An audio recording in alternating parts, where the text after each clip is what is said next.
viewers. Thank you for tuning in to this wonderful show that we hope can be educative for you and your family. This is Flourishing Hub, which is a show centered around empowering young people with the right mindset to thrive in today's global world. We do this through the different conversations on a variety of topics, and last week we were discussing condominiums, we've discussed real estate, and today we wanted to talk about diversification of our income, of our money. Is it safe to have only one source of income? Is it better to have more than one? If so, how many is ideal? How many sources of income should one have to feel like, you know what, my future is secured? And in borrowing from the Bible, in Ecclesiastes chapter 11 verse 2 says, divide your portion to 7 or even 8, for you do not know what misfortune may occur on the earth. So the Bible is already talking about diversification of our money, of our resources, creating more than one source of income. Perhaps Herbert, thank you for joining us today, Sabiiti, Herbert, and Cliff. Please talk to our viewers. Who are you? What do you do? Let them get to know you. Good evening, viewers. My name is Herbert Sabiiti. I work with Ridgeline.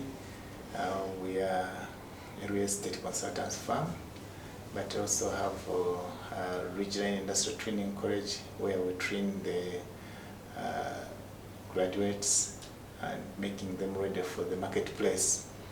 And also I have Iconic Projects, a construction company here in Uganda. I'm also the acting CEO of Young and Flourishing Foundation, a foundation that is mobilizing, training and positioning younger people to be influencers while we are transforming Africa. Thank you so much once again for inviting me to talk to young people out there, and plus also our elders out there about the different sources of income. Thank you, Herbert. Cliff, who are you? I'm all right, Doreen. Thank you for having me. Thank you for being here. It's always a pleasure appearing on your show. My name is Tumwine Wycliff. I'm the founder and managing director of AIQ Company Ltd. AIQ is a construction company that is aspiring to be the leading construction company in Uganda. Thank you. Wow. Some experts in the room. But yes, so Herbert, as the founder of the Young and Flourishing Foundation, you've made a statement saying a flourishing youth should have different streams of income. And I felt, it would be important to discuss this. What do you mean by this statement? What do you mean by a flourishing youth? For someone to be flourishing, they need to have different sources of income. Yeah, like you mentioned in the Bible, it was King Solomon who asked wisdom from God. So God advises us that we should have different streams of income. He mentioned the 7, then actually he said he added the 8th, because you don't know what will happen. You don't know what will happen in the future. So I think it is proper to have different sources of income, but again, keeping focus on your main stream of income. What do I mean keeping focus? If you have a job, you are employed out there, make that employer as like your sole client. When he pays you at the end of the month, see how you can use that money to create other different avenues of income. Not speaking theoretically, these days you can invest in different investment groups, investment clubs. Actually, Doreen, people don't know that as low as 100,000 you can buy shares in different organizations. here in Uganda, security stock market is not yet so much common, but any money you can invest it somewhere, because if you don't invest it, if you just save it, the inflation will eat it up. If you don't save it and invest it, when the money is put in the bank or it is in your pocket, it will always have something.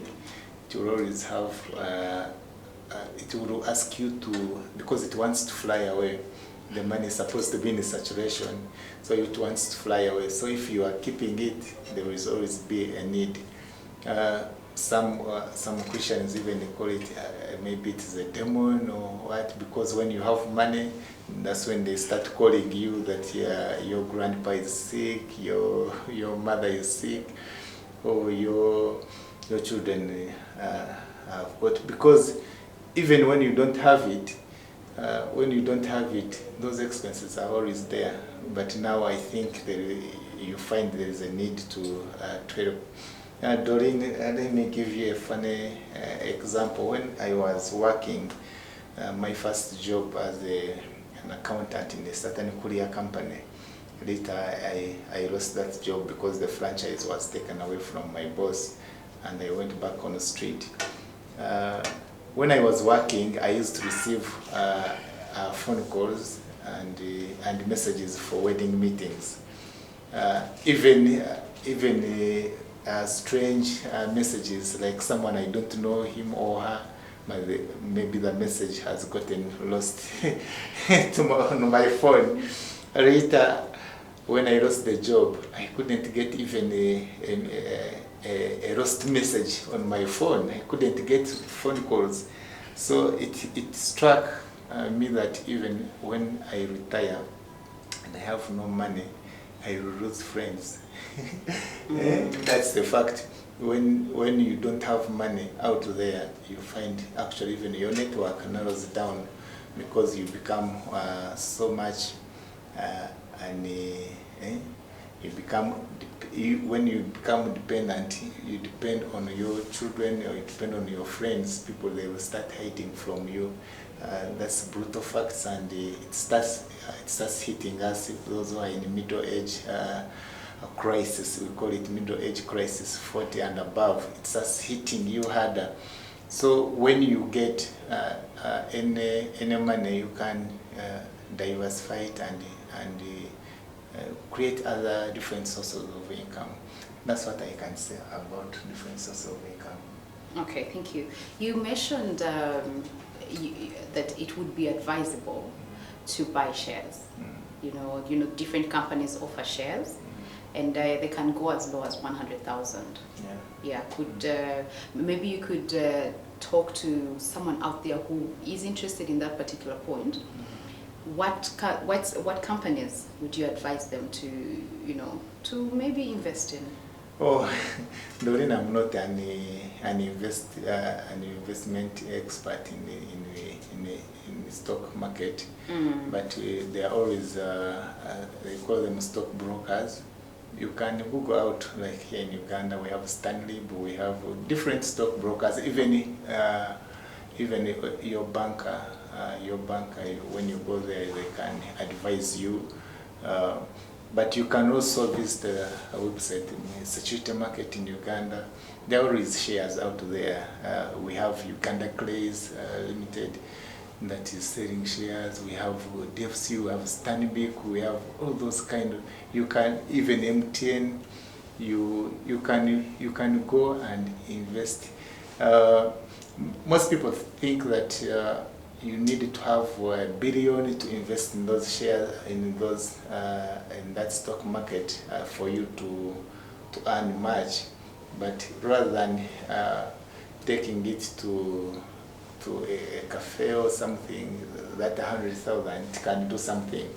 But also here in Uganda, I can see people are waking up when there is a Magua association, they normally say, no, instead of drinking Magua, let's do what? Let's have an investment club. So there are very many investment clubs that are out there. And if you have never joined one, please, you need to join an investment club. There are circles out there, and by the way, they give good dividends at the end of the year. Like the circles I belong to, they give dividends. I'm not their spokesperson, I will not mention them. They give good dividends at the end of the year. So there are different avenues where you can invest in stock. And the good thing, Doreen, we are working at Young and Flourishing Foundation. We are working at establishing, like I always mentioned, different projects, but also helping young people out there to make sure that they can invest and or start their businesses. Yeah. Maybe, Yes. Doreen, if I can make some input in there. Investment, I think, investment in these our circles, cooperatives, I've learned over time. I've belonged to one for the last 6 years. I've learned that they actually offer better dividends than these other sophisticated. For me, for a youth in Uganda, given our monies, it's better to work with these cooperatives. One, you're investing money, you're borrowing it, you're using it to grow your business or whatever you're doing. The interest that they are charging you, you're sharing it with the rest of the investment group. It comes as dividend, yet it is growing your business. I think it's a very good avenue for our young people and Ugandans to embrace and join these cooperatives where you can grow your business at the same time as you're growing your money in this investment club. Thank you. To add, as you grow older, I know young people might be thinking, I still have time. You know, you're 20, you're 18, you're 30. It's all rosy. It's all rosy. That's when you think of going to the beach and enjoying yourself. Yeah. But I want to tell you that that's the best time to invest.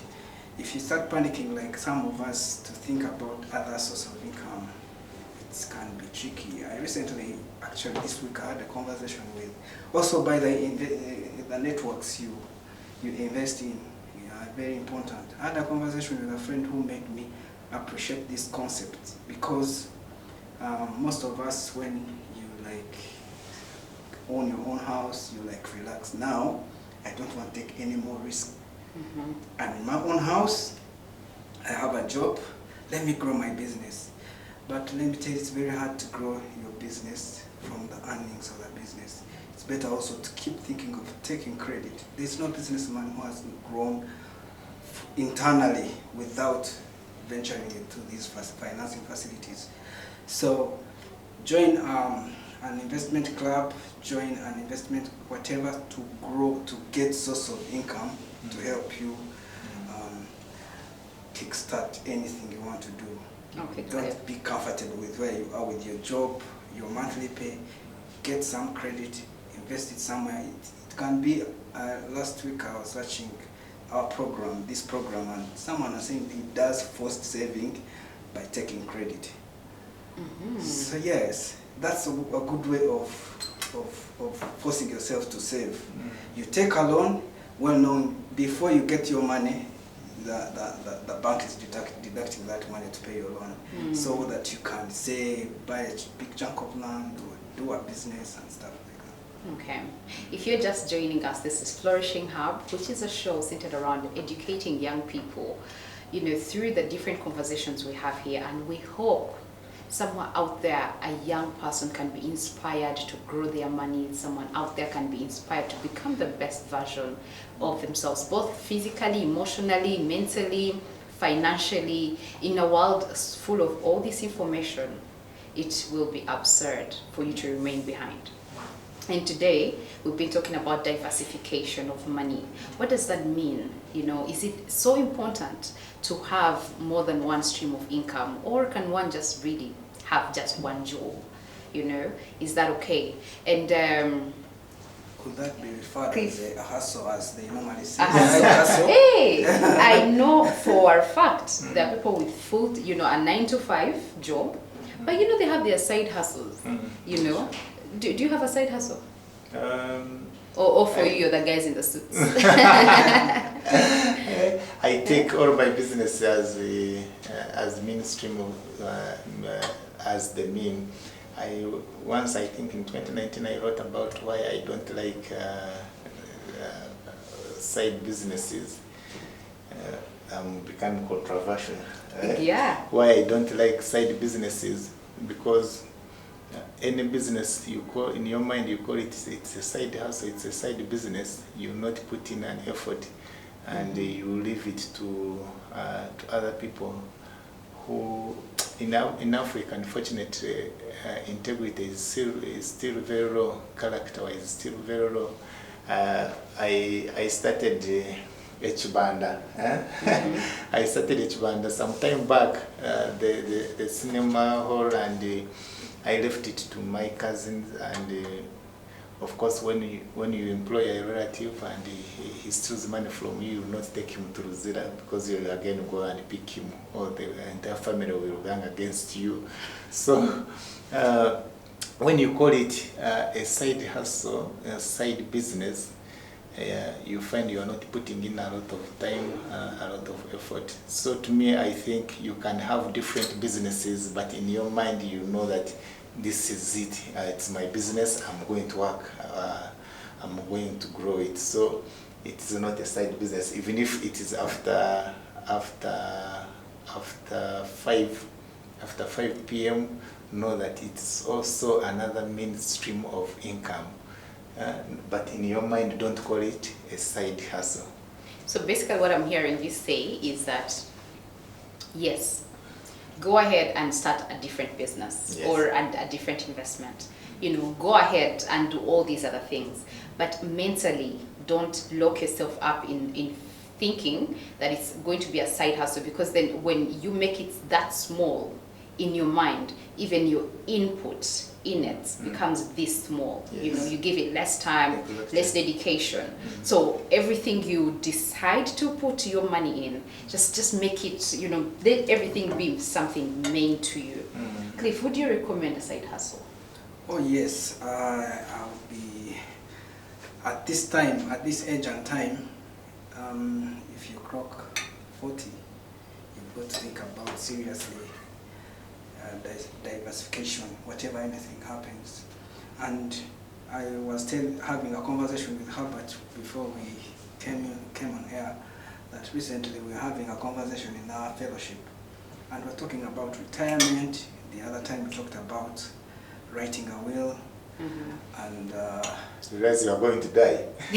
no, it's not actually. When they talk about a will, most people think you're actually signing yourself to die. No, there are realities of life you have to, we live with. Anything can happen, and you need to see, how do you leave this family that you love so much?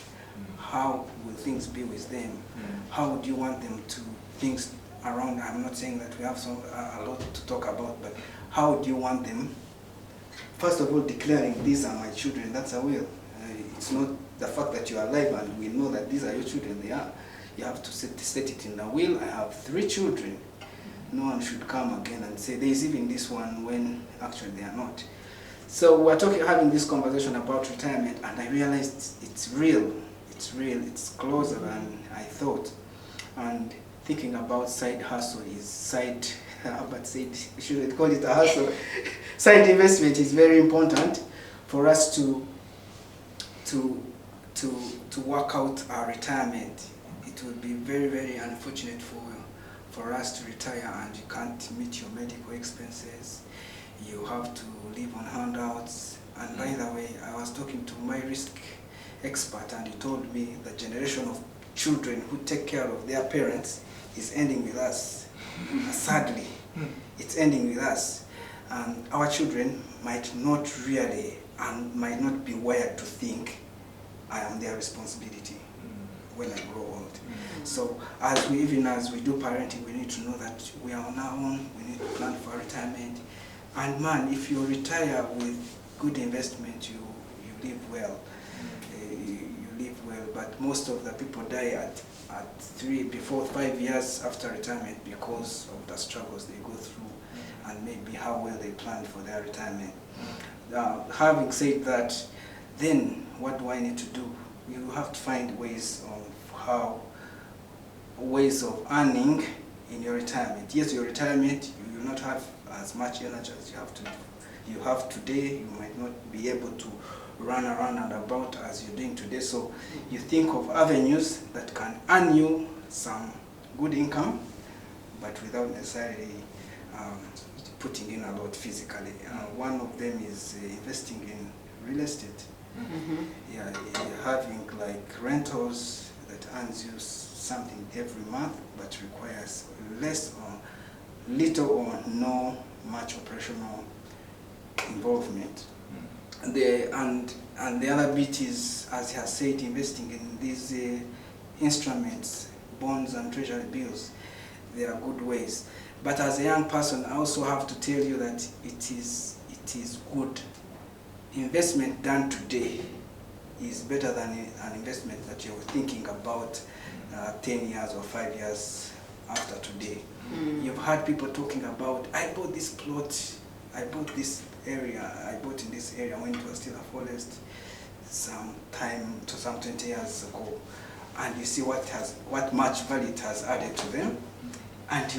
And the other day I was wondering what bold step or risk have I taken of that kind in my time that I will be glad about 10 years from today, that hey, I did this time. If I didn't do it, probably I wouldn't be here. So as a young person, think about some delayed gratification you can do now that can get you that can give you mileage for tomorrow. Okay. Yeah. You've mentioned something about parents relying on their children, to take care of them. I don't know, is that something you've personally, I know you're both parents, have you intentionally planned for this? Because also, I realized it's in many homes, parents are expectant for their children to take care of them. But also your children are also starting their own life, right? They need school fees for their children, they need to also grow their families. So if they have to take care of you, don't you think you're crippling that other generation as well? So what would you then say to those parents, to a parent watching us today? What would you say to them in terms of,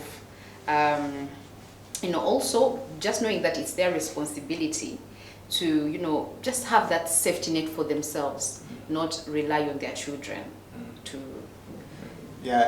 take care of them. It's a fact, like he has said, the generation that is coming, it's going to be very hard for them to take care of you. So if you think that your insurance, your NSSF is in the children, think again, think twice, because I have, even at this time, I've seen that some parents, some children, you are like 7 out there and you are all working, but only one or 2 people are taking care of that sick father and that sick mother. Others are saying, this one, the other person can handle, the other person can handle. So I think, like Cliff has said, the time is now that you have to think of your earning at retirement, not from the children. You have an obligation and a duty to raise those children to become self-reliant and independent, but it's not their responsibility to take care of you when you grow old. Brutal facts. That's a very tough pill to swallow. If I may add that sometimes when we hear retirement, we think retirement is 60, is it 60 in Uganda? 60 years of age, whatever age. But retirement can happen anytime. Can come early. It can come voluntarily or involuntarily. You could be partially impaired and you can't do as you're doing today, and that becomes your retirement. So at every day you wake up. For me, I've decided to do this after having this talk. I've decided that every day I wake up, I have to think about my retirement. That day, what am I doing about my retirement today? Because it could come anytime. Yeah. And this conversation really opened my, even the will, I have friends who update their wills almost monthly because some debts have been paid, others might have come. So let's plan for these things. As a young person, think about your retirement. Being 20 does not mean that you can't retire. You could retire at 30, whether you liked it or not. So, wow. So let's take a short break, and when we come back, we will continue with. It's like Herbert had a point itching him. It's okay. But we are going to come back, and we will continue the conversation on the importance of having a will, the importance of diversifying your income. Again, this is Flourishing Hub, which is a show centered around, discussions that we hope can impact your life and hope to give you a flourishing life ahead. Thank you. See you in a bit. With 200 million people aged between 15 and 24, Africa has the youngest population in the world. This can either be an opportunity or a ticking time bomb. At Young and Flourishing Hub, we seek to turn these numbers into an opportunity for Africa to become a global leader. Join us every Monday from 8 p.m. to 9 p.m. only on Church of Uganda Family TV, as we take you through the discussion of different topics that will enable you to become world-class leaders and mentors, grow your finances, and become world-class innovators. Young and Flourishing, transforming Africa.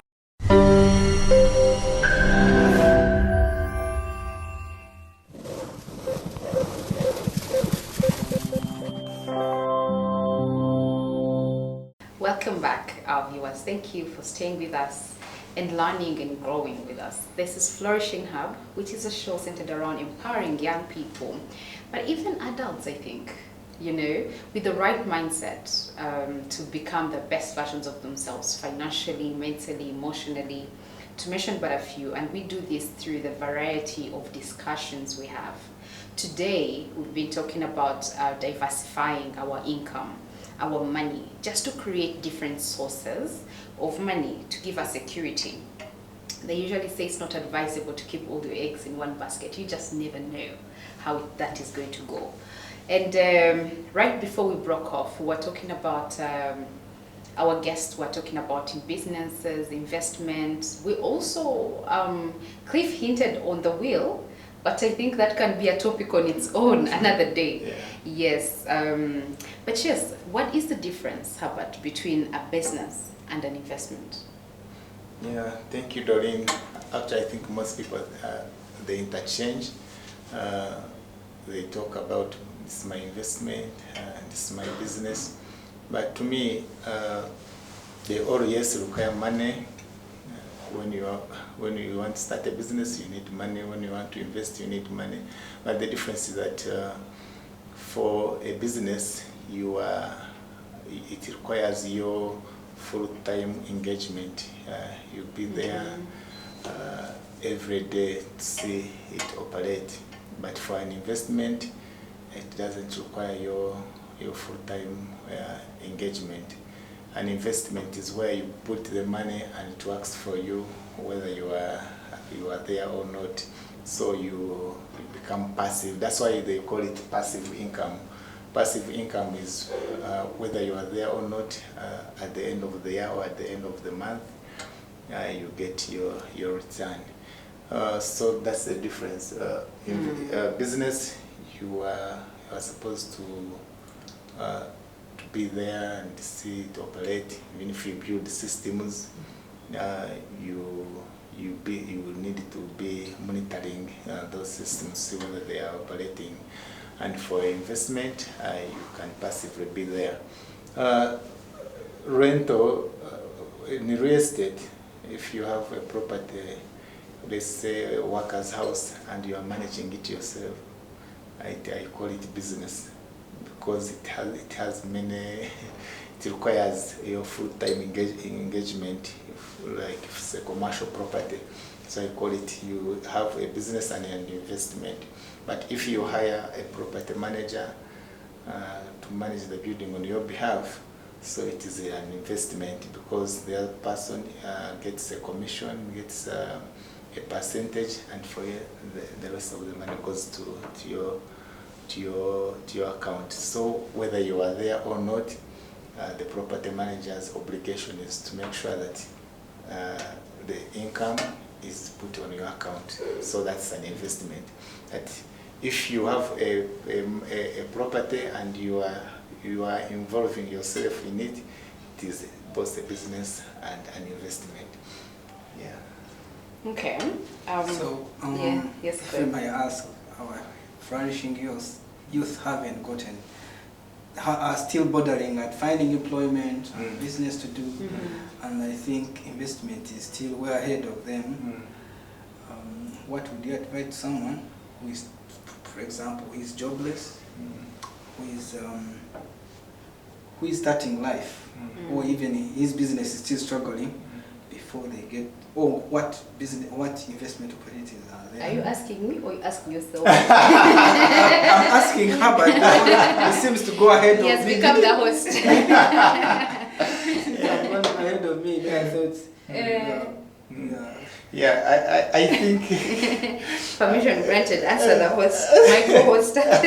because I think to the youth out there, I keep saying this, that you cannot invest alone. Investment requires a lot of money. But when you pull resources together, whether you have 20,000 and you are 100 people, you pull resources together, then you be able to go and invest. And another thing, recently I was discussing with my friend Amos Wekesa, and he told me that for him, when he was growing up, someone taught him that he should never fight to buy where everyone is buying, because definitely to buy land where everyone is buying, you rather go ahead. For example, if you see now plots in Chiwenda becoming expensive, go past Chiwenda, go towards Zirobe and buy. The town will eventually go there. So this kind of excuse that I have 10 million, but the plots are at 40 million, I cannot buy land. You rather go ahead, or even get, if you are working rather than saving 1 million every month to buy land in the future, I would rather, Doreen, get a loan from a financial institution, a salary loan. Those who are like they are getting a paycheck at the end of the month. I would rather get a salary and buy land now rather than saving and waiting to buy land in the future, because you might be saving for 20 million. By the time you go to buy that land, so it's already at 40 million. You miss out. So you rather buy land now, or pull resources together. Pull resources, get your friends, get your build principles, build ground rules, and make sure that those ground rules are followed to the dot, and then save and invest together. Yeah, but to the unemployed youth who are out there, Cliff, I normally say this, and people think that maybe I'm becoming like what?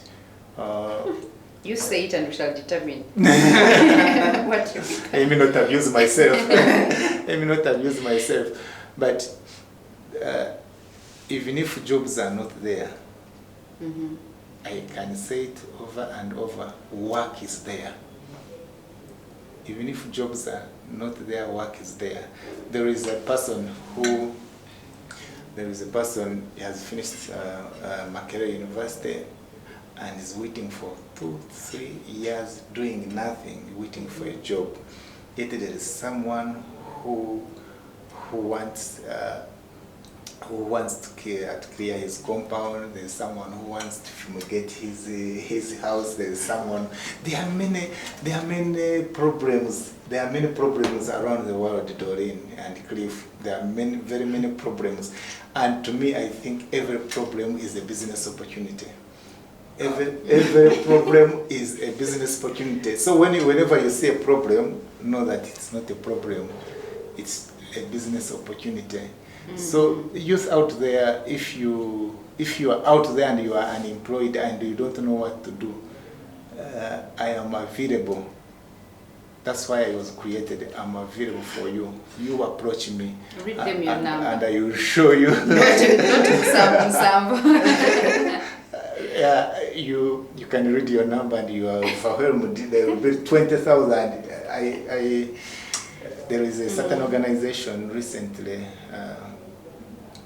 that advertised for 4 vacancies and they received 1,200 applications.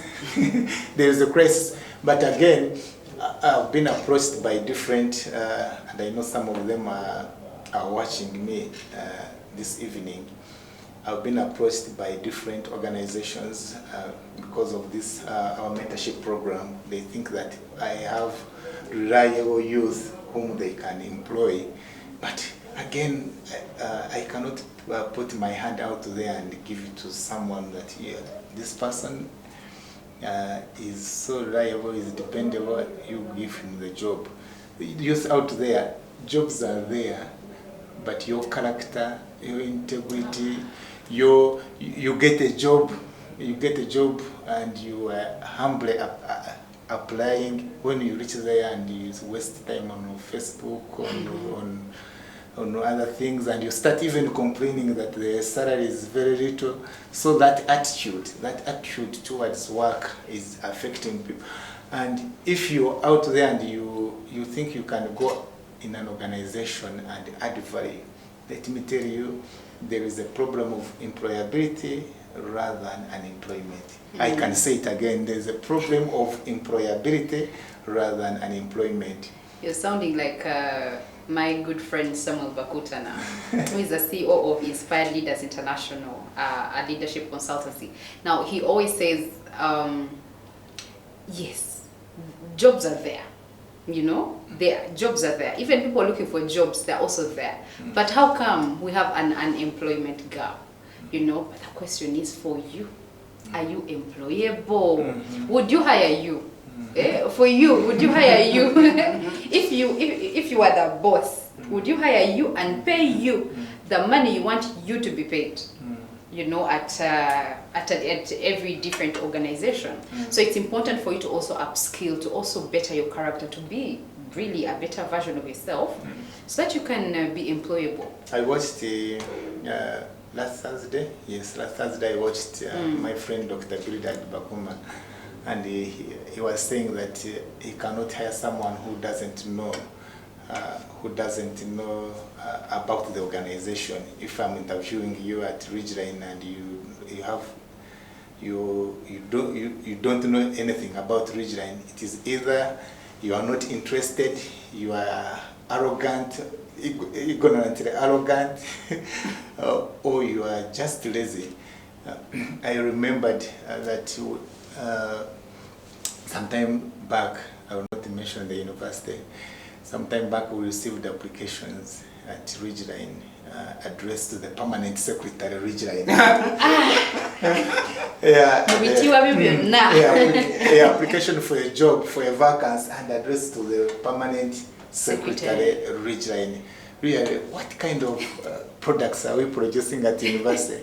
The good thing is that we are now partnering with different universities. They are coming on board, and maybe we shall train them to be ready for the marketplace at Young and Flourishing. We have different groups, mastermind groups at different universities, and maybe we are in the future. By the way, employers out there who are asking me for workers, give me an extra time. We are going to have different, reliable,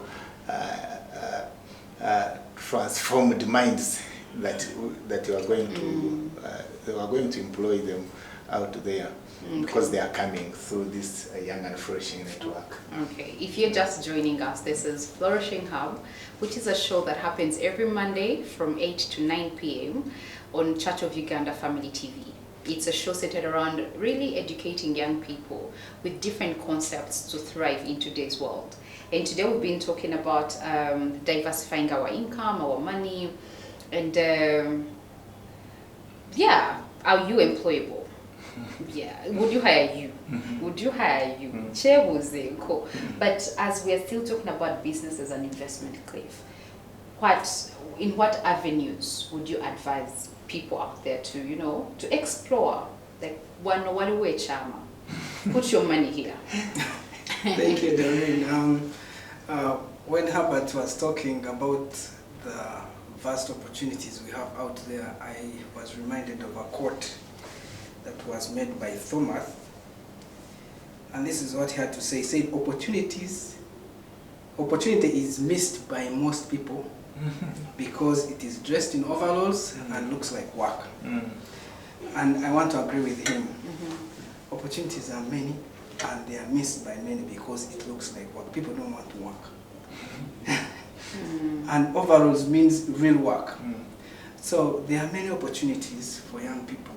If you're there listening to me, there are many opportunities all around you, except that you think you have a university degree, you shouldn't be seen doing certain jobs. Did you ever use your degree? Yes, I did for some 7 years, so 8, yeah, and I thought it should have earned me more than I was getting. So, but I realized when this hit home, I quit my job and actually got into the overalls, and these overalls are paying me way better than that degree. So young people, there are opportunities. If you look around you, people need cleaners. They need clean environment. They need cleaning. That's the thing. That's why we missed the point. They need cleaners. We need plumbers. We need mechanics. I recently visited a garage of my friend in Najanakumbe, running a garage called Joy Auto Fix. You need to, if you have an interest in running a garage, pass there. People need trusted garages and mechanics. If you feel you have ability in that area, and you might not be a hands-on person, but you can bring management to this business. So these things will get into a garage, they tell you Japan or one new Japan, old is better than all sorts of talk, and they change your spare, and they tell you, they turn it around and fix it and say they have fixed your car. So these are the opportunities which are dressed in overalls and looks like work. I've talked about cleaning business, I've talked about plumbing, I've talked about mechanics. Yes. So, and farming, if you are in a place that, of course, for us from Kabale, we have no land. But if you're in a place and you have land that is overgrown, that are bushes, for us in Kabale, you can never find a forest apart from planted forests. Go back, do something with that land. Do something with farming. There are other opportunities in, he has talked about investment clubs. If you're thinking about collecting 20 million, it might be very hard for young people, but if you put task upon yourself, 20, 30 people, and you're saving 10,000 maybe every month or whatever amount of money, you can buy something, you can start something that can accelerate into income generating activities, and if you wanted to do it alone. Yeah. So I'm hearing you say that there is power in collective effort. Yes. You know, sometimes the journey is easier when you have people to, to work with. So just reach out to your people, to your friends. Let your network be now that that group of people that can actually add value to you, that people, the kind of people you're working. I wanted to add, Yes, wanted to add on the opportunities you are saying. Like I mentioned, me in my business, every problem I see is a business opportunity. For example, let me tell that, like youth in Kawari town. Youth in Kawari town is my home. Organize yourself like 20 youth and go to the town clerk and tell them that for this month we are going to clean this city, this Kawari for free for like 1 or 2 months. You clean it so well that everyone will come when he enters the city and the town and say, what has happened? Then later you will sit on the table with him and negotiate. Please pay us and you continue cleaning. Go to the same guys in Fort Portal, the same guys everywhere. You do that. There are people, even if you get like 20 or like 200 homes, maybe in Nansana or Nangabo, where, and you say, I'm going to help you.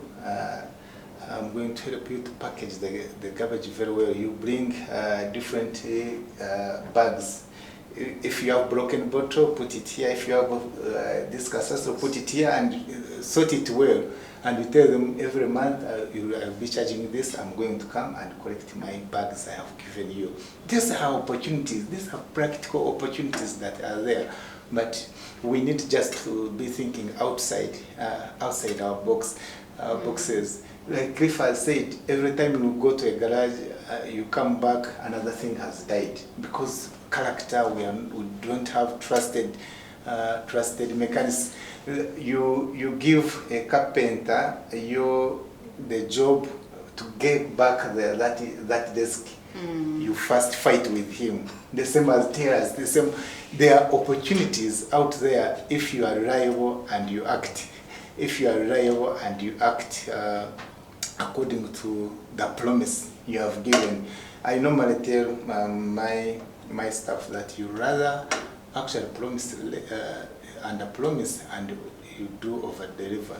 If you promise that you are going to produce this desk in 3 days, you rather promise that I'm going to produce it in 5 days and deliver it in 3 days, rather than promising you will deliver it in 3 days and you promise and you deliver it in 5 days. You rather under promise and over deliver.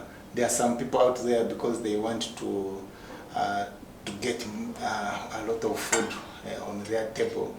They over promise. They want this. They want this. Even they over negotiate. There are some people. The work is supposed to. You are supposed to charge 10 million, but because you want work, you charge 7 million, and yet you know you cannot even break even. You break even, so you start doing shoulder works because you wanted work.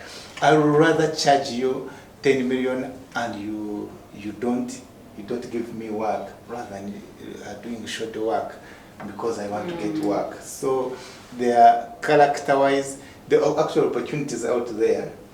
In addition to what he has said, the opportunities out there is your character is an opportunity. Work on your character, then you'll get jobs, you'll get businesses going. Number 2, time is also an opportunity out there. Work on your time. Stop wasting time. Of course, there is time for playing, for leisure. Yes, you need leisure time, but not all the time you are at leisure. Even those who have made it in life, there is time to work and there is time to be at leisure. How can you, I normally see on different WhatsApp groups, there is such a kind of character, people who be chatting from morning to midnight, and I wonder, Paul said that when you don't work, you shouldn't eat. I wonder whether that person is eating. How can you chat from Monday to Monday, all the day long, and you you are not utilizing time. Africa, let's know the value of time. Okay. It's an investment opportunity. Value of time is an investment opportunity. Character is an investment opportunity. You mentioned character, and it reminded me of a saying that I usually hear is, what got you there will not keep you there. You know, so perhaps your credentials may have gotten you the job, but your character, how you deliver, you know, the person you are at that workplace is what will keep you there. So it's very important to work on your character. Like in 1 minute, Cliff, what would you tell young people out there? Yes, I know young people in this country, they want opportunities. And I want to agree with her, but there are so many opportunities. There are so many opportunities. I'm in construction. We need plumbers, we need masons, we need painters, we need applicators, we need mechanics. All these are opportunities, cleaners, all sorts of people. But the only way you can do these jobs is packaging them with integrity, hard work, resilience, diligence. That's the packaging. You will find 20 painters, but what kind of painter are you? Are you the kind who takes into account detail? You do your work with all it takes to bring it out very well. That's the kind of, you will find many shops on Kampala Road, and you'll find one shop that is crowded. What are they offering different? And the product could just be excellency. It could be character, as I said, their character is good. When they tell you they are delivering this, that's what they deliver. It could be honesty and all that. So as a young person, package your product. Package it, deliver on time. You be known for that. And the rest, the world will wonder what you do different. And Thank you. Thank you, Cliff. Herbert, what would you say? Different sources of different streams of income. We have talked about them, but more details. I joined the Young and Flourishing Network. Will guide you on how you can start. You see, it's one thing. Every Monday evening, I'm here to discuss these things. And it will really hurt me that I waste time coming here on this show. There's nothing that is happening. The good thing is that there are very many people out there who are signing up to mentor you. I have now over 39 mentors who have signed up to help you young people out there. And the mentors are old people out there who would love to partner with us at Young and Flourishing to mentor these young ones. Please, you can approach us and you sign up so that together we can make Africa great. Together we can transform Africa, beginning with our communities. Like Cliff has said, the challenges in the communities are there, and those challenges can turn into businesses. Join the Young and Flourishing Network, and we'll see how we can turn those challenges into businesses and investments. Thank you, Herbert, for those words of wisdom, and thank you, Cliff. Thank you, Herbert, for always making time to come and say a thing or two to the young people out there as we groom this new generation, and also as we transform Africa at large. And thank you, our viewers, for tuning in. Those who stayed with us, thank you. Please go on our social media handles, especially YouTube, to catch with previous episodes, and that will be on Church of Uganda Family TV, and the show is Flourishing Hub. Flourishing Hub is a show centered around empowering young people to be the best versions of themselves that can be mentally, physically, emotionally, but most importantly, financially. How can you diversify your income? How can you be the best? How can you find solutions to the problems? Instead of sitting around and complaining about the problems, can you now start changing the conversation to what solution can we give to this problem? Yeah. So when you start changing your attitude towards something negative to something positive, you will be a flourishing youth. Thank you for tuning in and have yourself a good night.